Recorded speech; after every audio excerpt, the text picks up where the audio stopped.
कांग्रेस की विदेश इकाई के प्रमुख सैम पित्रोदा ने एक दावा करके एक नया विवाद खड़ा कर दिया है। उन्होंने कहा है कि चीन से खतरे को अक्सर बढ़ा चढ़ाकर पेश किया जाता है। उन्होंने सुझाव देते हुए कहा है कि भारत को चीन को दुश्मन मानना बंद करना चाहिए। सैम पित्रोदा के इस बयान पर सत्तारूढ़ बीजेपी ने भी तीखी प्रतिक्रिया व्यक्त की है। बीजेपी के साथ साथ बता दें कि बीजेपी ने कांग्रेस को चीन के प्रति आकर्षित करार दिया है और सैम पित्रोदा का विवादों से पुराना नाता रहा है। उन्होंने बयान दिया है कि चीन के प्रति भारत का दृष्टिकोण टकरावपूर्ण रहा है और मानसिकता को बदलने की जरूरत है।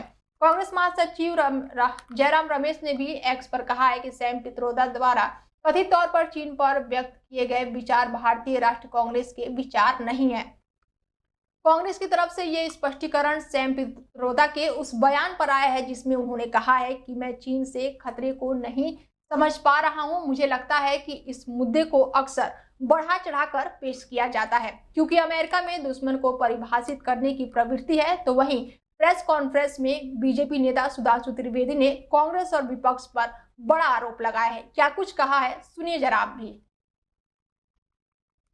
जो कांग्रेस के आइडियोलॉजिकल थिंक टैंक के प्रतीक माने जाते हैं, उन्होंने आज चाइना को लेकर जिस प्रकार का बयान दिया है, उससे यह बात बहुत साफ हो गई है कि कांग्रेस पार्टी के चीन के साथ हुए करार का इजहार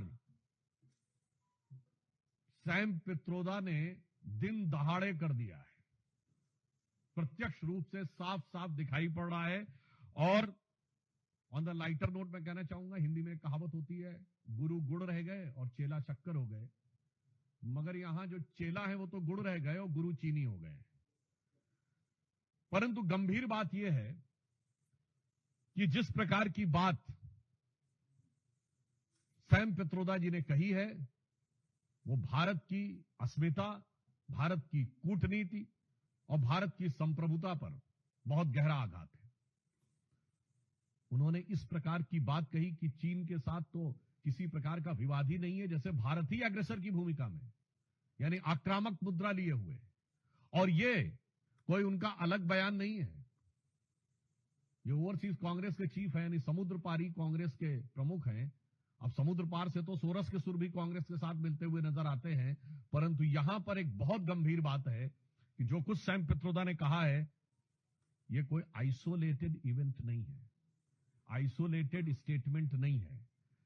इसी भाव और इसी विचार के अनेक स्टेटमेंट राहुल गांधी पहले दे चुके हैं। याद करिए, राहुल गांधी जी ने विदेश में क्या कहा था कि चाइना ने बड़ा संघर्ष करते हुए ऊपर उठने का उदाहरण प्रस्तुत किया है उन चुनौतियों के बीच से।